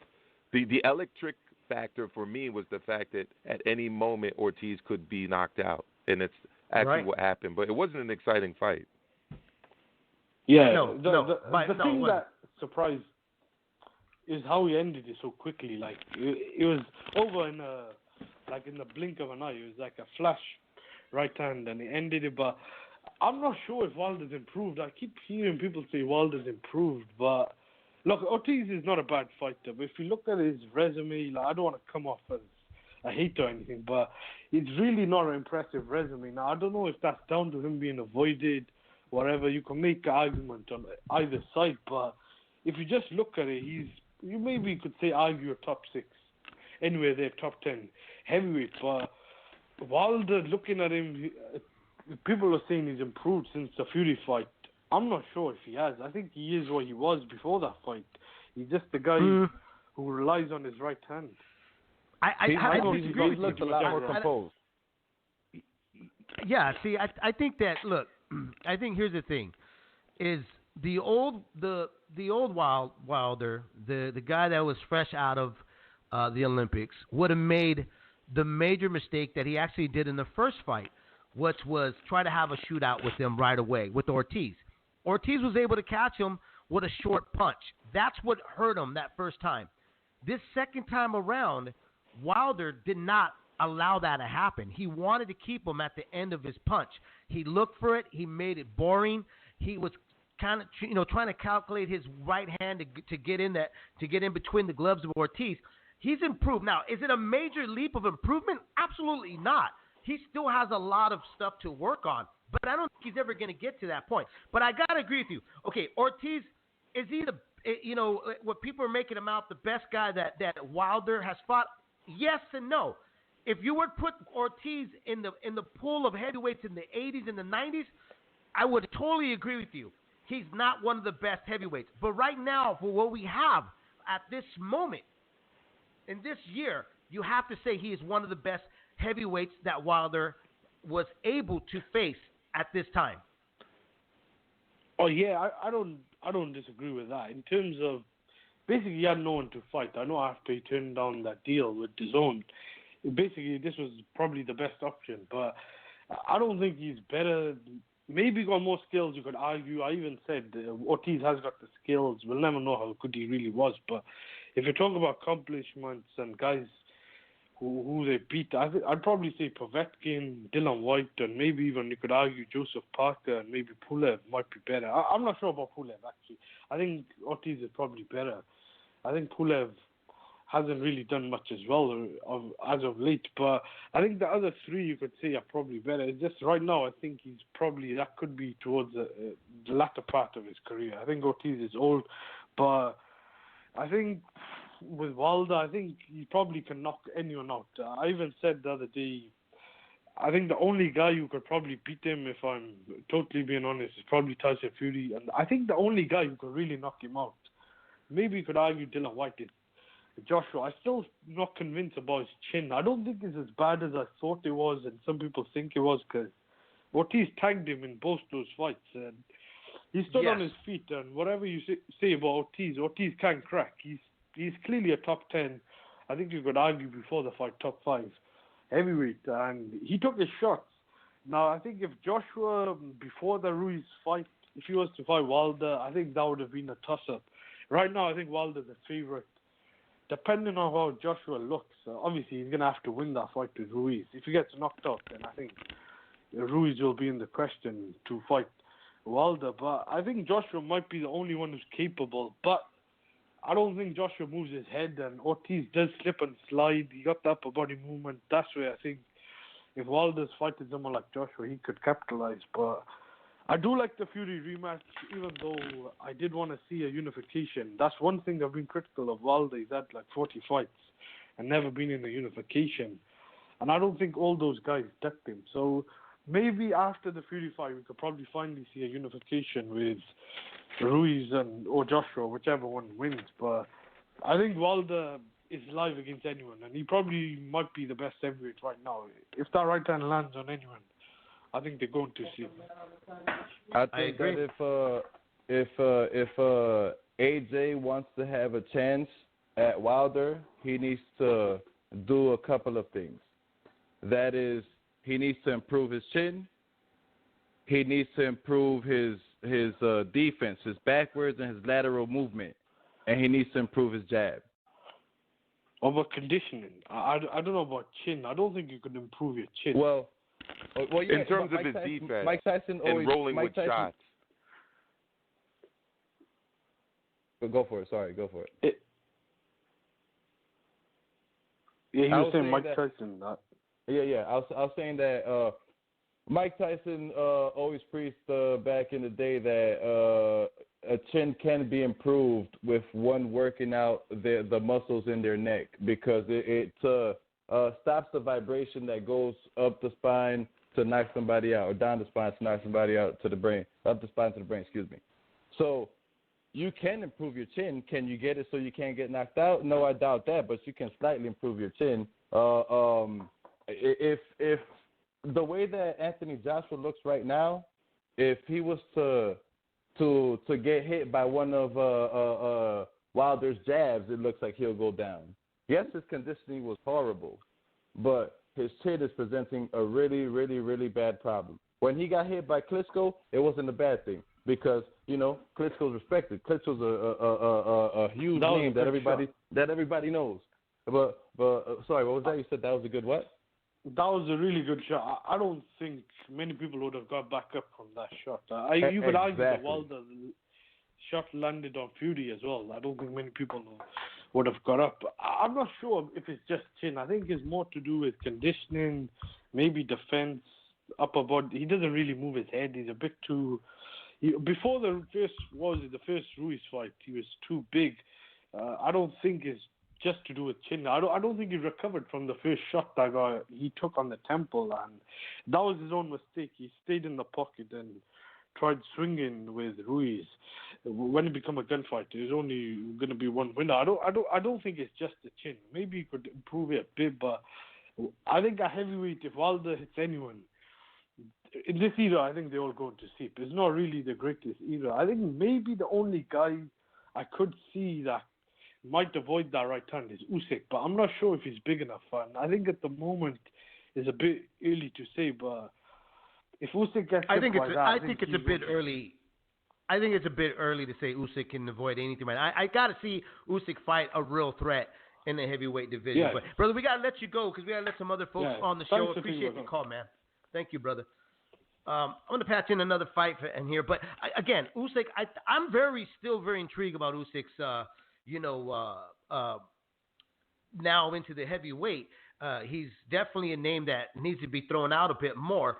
But I think it's just too far early in the game to even say if he's really that threat. Let's patch in area code 805. You're on live right now and leaving the ring. What's on your mind, brother? Am I on? 805? Yes, sir. This is me, Noel, brother. What's up? What's going on, brother? How you doing, man? What? I'm good, man. So I called in earlier. Something happened, so I called in again. You guys sound like you guys are talking about Usyk. We're talking about Usyk right now. Yeah, about the heavyweight division, Wilder. His win, his knockout, his KO, that sensational KO over Ortiz. We're talking about is there anybody right now that can withstand his punch? Is there anybody out there right now, not just withstand his punch, but avoid that punch and make him pay for the mistakes that's an obvious? Well, from what I saw on Saturday, as far as Wilder goes, he looks like he's improving. He's not getting too wild. He's especially, and you got to give Wilder props for first of all fighting the boogeyman, right? That everyone else was avoiding. And then to fight him a second time when he almost got knocked out, he just said, hell no, I ain't going to fight that fight. I ain't fighting that guy no more. It's too much of a threat. So you got to give the man all the props in the world for that, right? And no, you do. But he was very patient. You see that? That's pretty much, everyone was waiting for the punch. But he was very, very calm, very patient. He didn't try to get too wild, Remember, because they'd call Wilder, a wild puncher, and that's how he was. What they put those wind machine memes and all this shit. I didn't see that in this fight. So it was pretty refreshing to be able to for him to time himself. Now, did you find the fight boring? Let me ask you that. Did you find the fight boring, or did you kind of expect that that's the way it was going to run? Well, no, it wasn't boring. Luis Ortiz, he won every round in my eyes, and if no one else thought that, then I don't know what the hell you were watching. All the judges felt that way, but I disagree. But I had a different scoring criteria than most did. Like my scoring criteria is solely on landed punches. That's the one thing I score on. So yes, Ortiz was landing more meaningful punches in round 1 through 6, but I had Ortiz with the first 2 rounds, Wilder with the 3, 4, 5, Ortiz with round 6. I didn't see how the judges had majority scoring for Ortiz, but then again, everybody has a different scoring criteria. I have no idea what they're judging. Absolutely, because I mean you're going by. I mean, I'm going off what I see. If I have to see it again, and I'm going to judge off of clearer punches, better dodging. I mean, you could score things all day the way you want to see the fight. But if you're just seeing the fight, to me, I just see who's. I mean, you know what I'm saying? Like you have different divisions. There's some people that will judge a Mayweather or a Canelo that's not going to be hit as much, but he won the round by his dodging ability, or Floyd Mayweather's shoulder roll and just landing one, 4 or 5 clean punches in that round, when the other guy was being the aggressor but never landed shit. So let me ask it you, all let me ask you depends this on really quick. how you want to see that shit. What's up? Let me ask you this really quick here, Noel. Who do you think is going to be the guy to dethrone Deontay Wilder? Is it Andy Ruiz if he gets past AJ, or is it AJ getting past Ruiz, or is it Usyk or Tyson Fury? I heard you talking about Usyk, and it's the same shit when people are saying Terrence Crawford. Oh, before he even fought at welterweight, they're saying he's the top welterweight. He hasn't even fought in that division yet. So Usyk now has just fought. Who did he fight? Witherspoon. Okay. You know who that is? He's that's Tim Witherspoon's cousin. No. So I mean, okay. So I can't really judge Usyk on where he's at right now, because he's a real light heavyweight, just like Deontay Wilder. You know what I mean? Deontay Wilder weighed in 214 over his last fight was he weighed in at 209, right? Okay, so he has that God-given talent of that power, and he times it. Usyk is a very technical fighter. I feel like he could. I feel like he's I mean, his main trainer is Lomachenko's dad, right? Papachenko. I think his main fame, to be honest, is winning the World Boxing Super Series and becoming the undisputed champ at 200 pounds. My issue with Alexander Usyk as he moves up is that I have seen him get hit quite a bit. I'm not saying he gets hit like an Arturo Gatti or a Mickey Ward, but Murat Gassiev landed leather on him, right? And if, as we've seen, Deontay Wilder does that once or twice, it's all she wrote. Exactly. That's my problem with Usyk. Usyk gets hit way too much. He gets hit way too much. Even when he fought the last gentleman in cruiserweight before he moved up to heavyweight, he gets Murat hit way too much. Oh, sorry, Tony Bellew. Yeah, Tony Bellew. All right, he got hit way too much. So do we call Usyk? Does he have a good chin with technical prowess? Well, I think he has a good chin. But I wouldn't call him a top heavyweight by any means at all. We barely just saw him fight. There's having a good chin, and then there's withstanding Deontay Wilder's shot. So, look, Usyk has already outboxed Joe Joyce in the World Boxing Super Series where he fought as a heavyweight. So I have no doubt that Usyk can beat most of the heavyweights out there that aren't named Tyson Fury and Deontay Wilder. I think he would give Andy Ruiz a lot of problems because of Andy Ruiz's short size and stature, right? But and hand speed. Mm-hmm. And hand speed, yeah. But you know, we're talking about a 6'9", really a super heavyweight, and a 6'7" guy who hits harder than anyone I've seen. Absolutely. Yeah. Noel, we're going to let you go, bro, because we got to patch in some more fight fans here, man. I appreciate the call. All right. Hold on. Before I say, Go ahead. before I leave, I'm going to say the heavyweight that gives Deontay Wilder the most trouble is Tyson Fury, because I believe Tyson Fury won that last fight. I don't give a fuck if he got knocked down, came back up like the Undertaker. He fucking came back. I don't know. He to me, he fucking won that fight. So we agree on that, Noel. I agree with Thanks for your call. All right, man. Take care. All right, fight fans, we got 25 more minutes. I see we got a couple calls still. If you guys want to try to get on, it's 347-215-7598. Let's patch in the next call that's been on hold here. Area code 510. You're on live right now on Leave the Ring. What's on your mind? Hey, Dave, hey, Milker, Fernando here in Richmond. How you guys doing? Hey, Fernando, man. Nice to hear your voice. Good, yeah. I called in late today, so I barely called in. I was getting off from work, man. But, yeah, it's interesting, man. Like, the whole conversation about the heavyweights.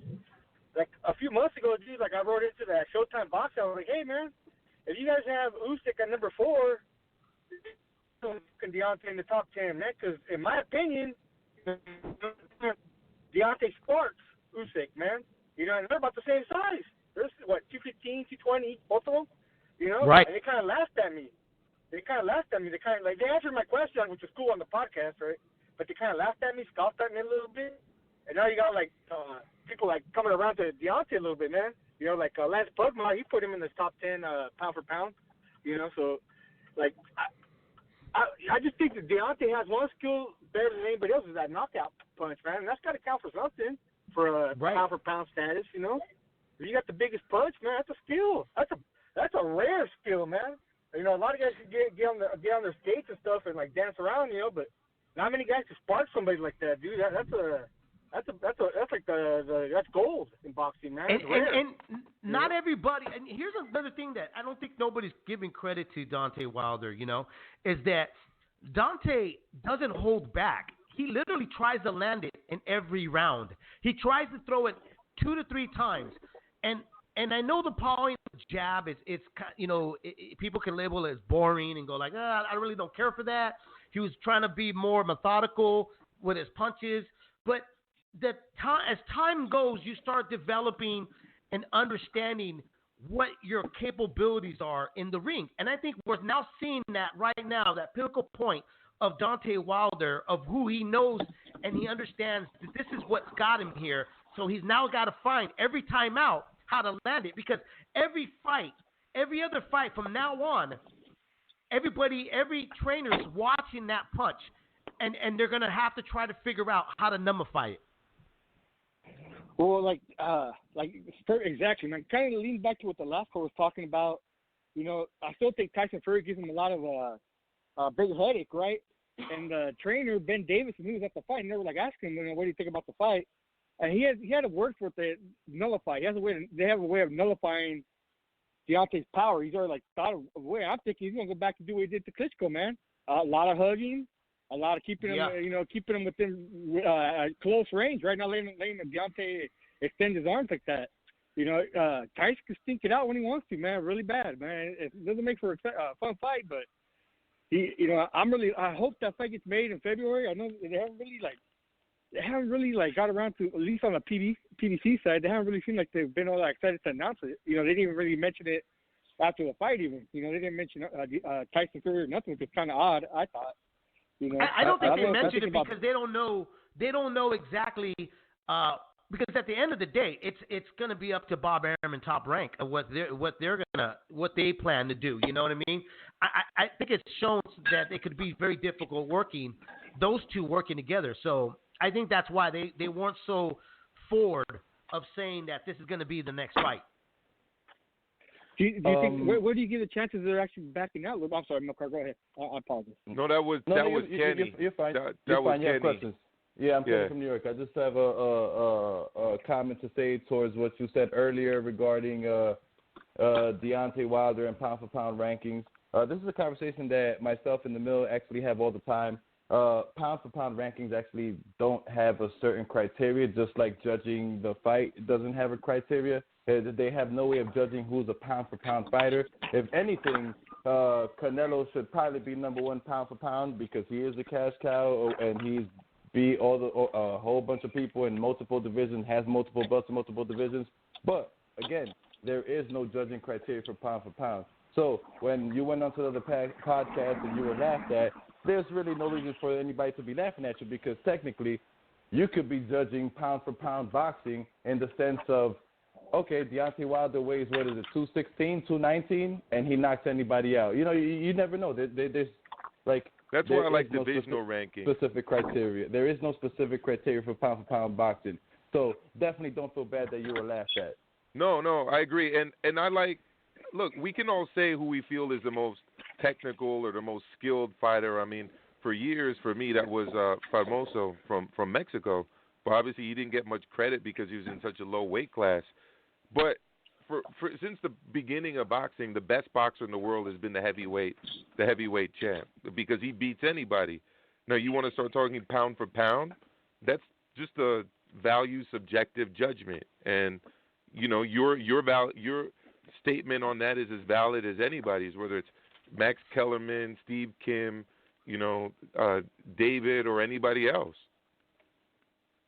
I just think some people are so confident in their opinions, man, they kind of get set in their ways, Like for instance, I don't really want to throw a top 10 out there, right? Like I'm not saying Deontay's number 1 or number 10. I do believe the top somewhere in the top 10. Like I think he's somewhere in there, right? Well, name a guy that beats Deontay Wilder other than Tyson Fury. Oof, styles make fights, man. No, I'm just saying, none of these guys that they mentioned can beat Deontay Wilder. So it's like, what are they laughing at? He's kind of doing what Lomachenko's doing. Right? I give credit to Lomachenko, right, for and not to disrespect Lomachenko, but they give him a lot of credit for fighting above his weight, right? He's a natural featherweight. Okay, he's fighting a lightweight, right? Right. But Deontay's really doing that every day, man. He's fighting guys 40, 50 pounds bigger than him and sparking him. Absolutely. That's like Canelo, that's Canelo fought at 175. That's him fighting a heavyweight. If he wants to fight Brazil had 40 plus pounds on Deontay Wilder. Yeah, I mean, people disrespect Mike Tyson nowadays, right? But what they forget is that Tyson showed up just as a super heavyweight was coming around. The Lennox Lewis's, the monsters, Riddick man. Bowe. Riddick Bowe. They were just way too big for Mike, man. And so that's what makes, for me, what Deontay's doing so special, man, because he's carrying up his power like I haven't seen somebody since Tito Trinidad, man. Was the last guy I saw carry his punching power up every weight class, Deontay could make cruiserweight if he wanted to. Easily, man. He's not going.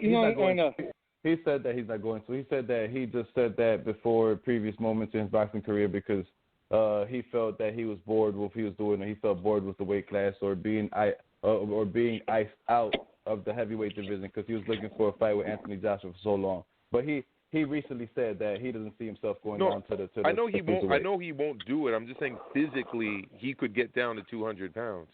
I mean, if he's down at 2, and the fact that he's can do that and yet still knock out these guys that are 250 and even bigger than that, it's like Fernando's saying, it's very impressive. It is impressive. Fernando, thanks for calling in, brother. We're going to pass to another fight fan here, okay? Thank you, man. David, un día tenemos que contestar una llamada en español. Los tres hablamos español. Suena muy bien para mí. See, you guys, okay, now you're just trying to embarrass me, man, con el español, porque ustedes ya saben, yo no hablo muy bien en español. I'm more Chicano. In Spanglish, in Spanglish. Spanglish works very well, too. Yeah. Really quick, just to give my thought about what Fernando was saying. Yeah, I remember when Kristen Naimer-Oriela had stepped in and fought Thomas Adamick. I was there. I covered it. I spoke to Kathy Duva.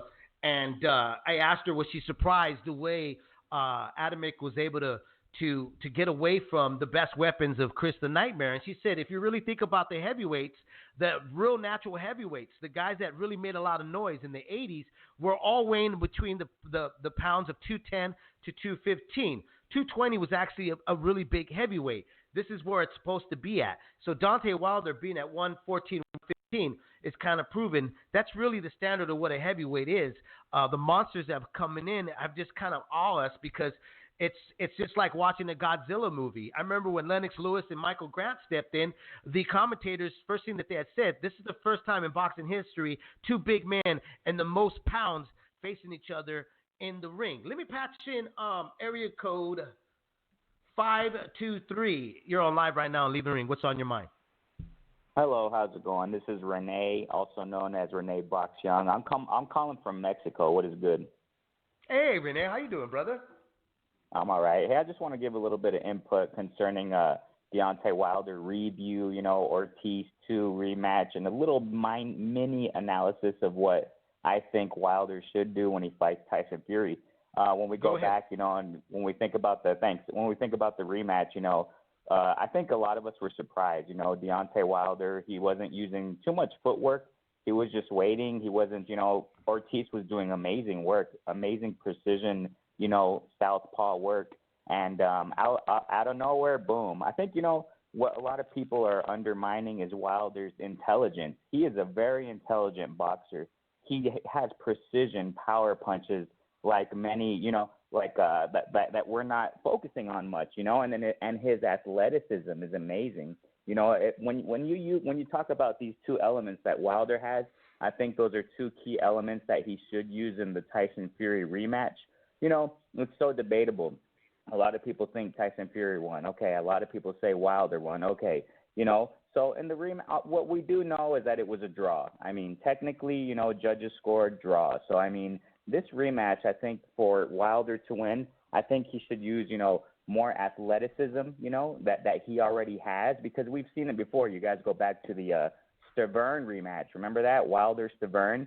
And that footwork he used, right? That footwork he used to knock Stavern out in the third knockdown. Remember that? He ran up to him, and then he did like a sharp right, jump to the left, right with his foot, and then boom, power punch, game over. I mean, his athleticism is, off the charts. For a heavyweight, wow. If he does that against Tyson Fury in the rematch and uses that same precision that he did, against Ortiz, calculating, using the jab, I think we got the likes for a great, rematch.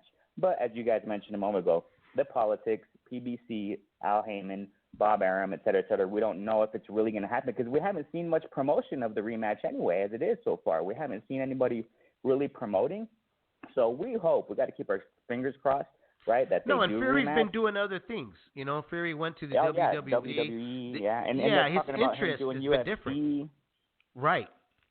Yeah. Yeah, so, I mean, we hope, right? If it doesn't happen, oh well, right? But, I mean, if it does, I mean, I think those two elements will help Wilder win. But we know that Tyson has that twitchy, amazing defense, reflexive, spontaneous defense, and, it's great. So, but I'm going for Wilder for the rematch, man. So thank you guys so much for the call. I hope you know what, man? You know what, Renee? Yeah. Hold on. No, stay on really quick. Yeah. First of all, you do a YouTube channel, and I've been checking out your videos, bro, and I really man. like them. I enjoy them. Yeah. Thank you, So man. Thank you. let me give you a quick plug here, bro. Let me get you. Okay, so you guys can find Renee at Renee Man Boxing Young, and your boxing channel. If you can just shout that out really quick, where they can find your boxing channel on YouTube. Hey, I appreciate it, brother. Hey, as a matter of fact, one of you guys are just talking about talking in Spanish. I talk Spanish. I've been here in Mexico for more than a decade, born here, full-blooded Mexican. I'm bringing out content in Spanish. Yeah. I'm bringing out content in Spanish bit by bit on my YouTube channel. So yeah, thank you so much for the opportunity. Yes, you can find me in YouTube as Renee Box Young. I have an iconic symbol in my channel. It's a Mexican flag and an American flag because, got to represent, you know what I mean? So thank you so much, brother. I'll be calling in. I'll be calling in more. Let me ask you real quick, though. Before we go, are you covering any fights in Mexico or no, Renee?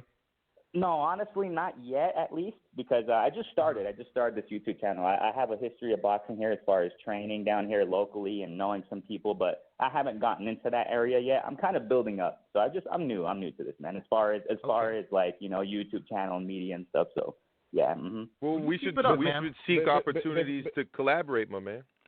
Awesome. Yeah, I'm there, man. I'm, on Twitter. You can catch me out. We'll be in touch.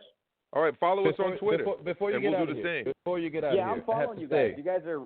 I'm sorry. I'm following you guys already. It's on Twitter. Ring. What? What is it? Leave it in the ring. Yeah, I'm already following you guys. Yeah. We'll keep in touch. Sounds good.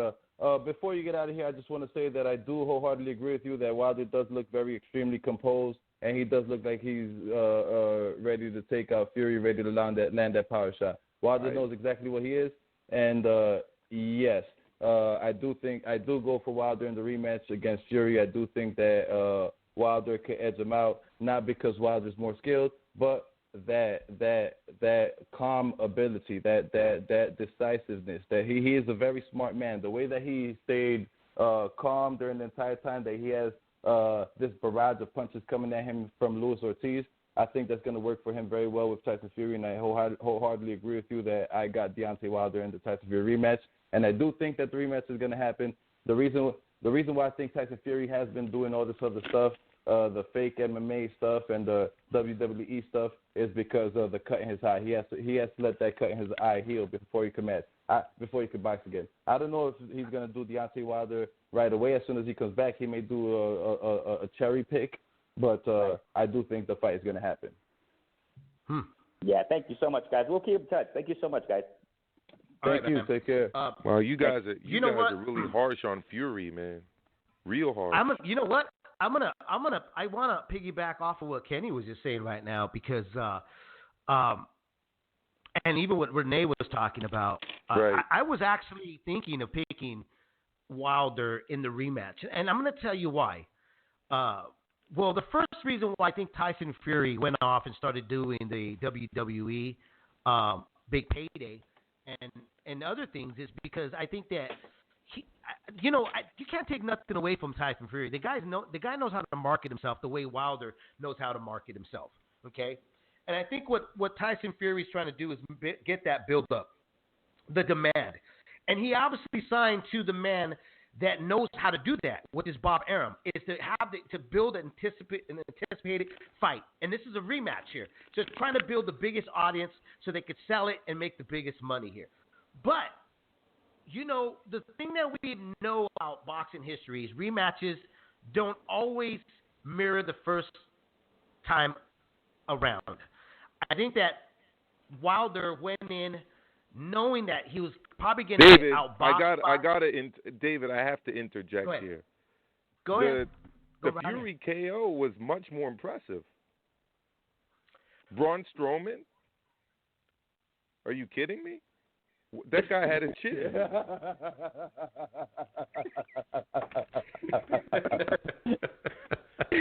Look, I'm obviously joking. That was the WWE KO.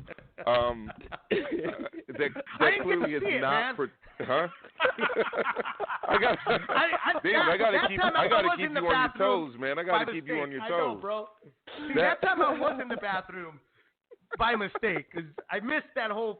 I mean, not only did he KO that guy, he KO'd him out of the ring. I mean, Braun Strowman couldn't even make the 10 count. Couldn't even make it. If that's not preparation, I don't know what is. I see it. You're right. I totally see it now. But going back with my thought with Wilder is I think that Wilder is probably going to be a little more risky in the rematch. Whereas Fury, I think he's just going to try to stink it up as much as he can and try to survive those rounds and hopefully get the win because everybody felt that he won that first fight. I think that a lot of these fighters that are more on their toes and want to be on their bicycle get that. I'm not going to win this by punch. With a punch, I got to win it by making the guy frustrated, by making him look silly. But I think the thing with Wilder is what he's kind of proven is that he's willing to kind of go through the fire to land that big punch. He's willing. I mean, he took Ortiz's best shots so he can land his one big goodnight kiss punch. He did. No, that's spot on, David. Absolutely spot on. And just to jump on something Kenny said earlier, there are ways to improve the chin, and I think that Wilder's chin has really improved since the beginning of his year, his start in boxing. not just in terms of the physical way that the punches, absorbed by the chin, but, improving your chin through defense, rolling with punches, tucking your chin a little bit better. Wilder has developed into a heavyweight that actually can take a solid punch. Wilder has a super solid chin. Wilder's chin is another diamond chin. That's another Canelo chin right there. The guy gets hit with everything. He gets hit with everything in the kitchen sink, and he eats it. He just keeps moving forward or stepping back to the ropes, but still eating it. You know what I think? Some of it, Kenny, might really Dave, quickly. My last thought is just that I 100% think that Tyson Fury is going to use the Klitschko tactic and stink up the whole match and try to grab and laugh and joke and make it embarrass Wilder. I definitely think that's how he's going to try to win that fight. And that's going to make the fight more exciting if he does it. Because there was a couple of moments, even in the 12th after he got knocked down, where he was putting his hands behind his back. I mean, I'm like, is this guy crazy? But he does try to be a showman in there. Yeah, I mean, he knows how to sell the show, even when the show's going. I hope it happens. I think right now the heavyweight division is a great chess board that you can move your pawns wherever you want. I think you're going to get some really good fights. Like I said, I used to criticize Wilder, called him the Bambi of the heavyweights, the Nassim Hamed of the heavyweights. Because his balance though is getting better, and I think the reason why he's able to absorb punches is because I think you have to contribute to his height.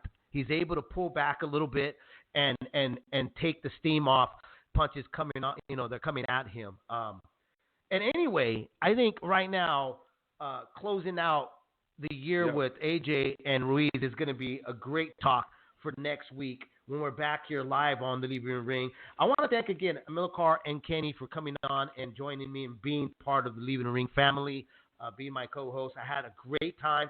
I really, truly have missed this. All the callers that called in, I love you guys, man. You guys are my extended boxing family. It's always great to hear from you guys. It's always great to chop it up.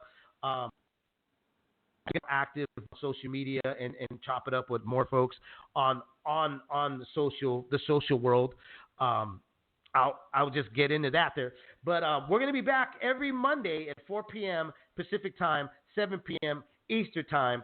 I promise you, we'll let Kenny speak a little bit more on the second show, so that you guys can get to know Kenny's thoughts and what he believes, man. Because I know Kenny went to the bathroom during the show. That's why you guys didn't hear from him as much.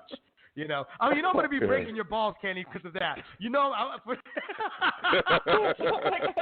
got to bust your balls now. No, that's what we do. That's fine. That's fine. I missed one of the knockouts of the year. You should bust my balls for that one. I would have been yelling at you. I would have been like, where the fuck are you going, bro? I got to go to the bathroom, man. I can't hold it no more. But, no, it's all good, man. Again, everybody, thanks for tuning in. This is, again, your host, Dave Duenez, my co-host, Amilcar, and my co-host, Kenny. I'll put their Twitter handlers on my feed so you guys can follow them. And, again, we'll be back on Monday. Any final thoughts, guys? Shoot it out there. Well, I'd just like to thank you, Gabe, for giving this public school teacher and trade unionist an opportunity to talk about something that's always been an important part of my life, boxing. As I started the show when we're having those technical issues, I started off by just thanking Gabe Montoya for starting this show, and now being on it as a co-host. It's just something I'm very proud about, and I'm very proud about the fact that I could bring my good friend Kenny along with me for this, because it's going to be an exciting ride. I just want to say thank you for everything. To you, David, and to you, Amilcar, for bringing me along and letting me speak my piece. Thanks, Kenny. There you go. And thanks, Dave. Thank you, guys, Thank man. you so much. I appreciate it. Again, everybody, have a great weekend. Enjoy your turkey. Enjoy your time with your family. Please do not drink and drive, because you will spill your beer. Good night, folks. Good night. Good night. Ladies and gentlemen, damas y caballeros,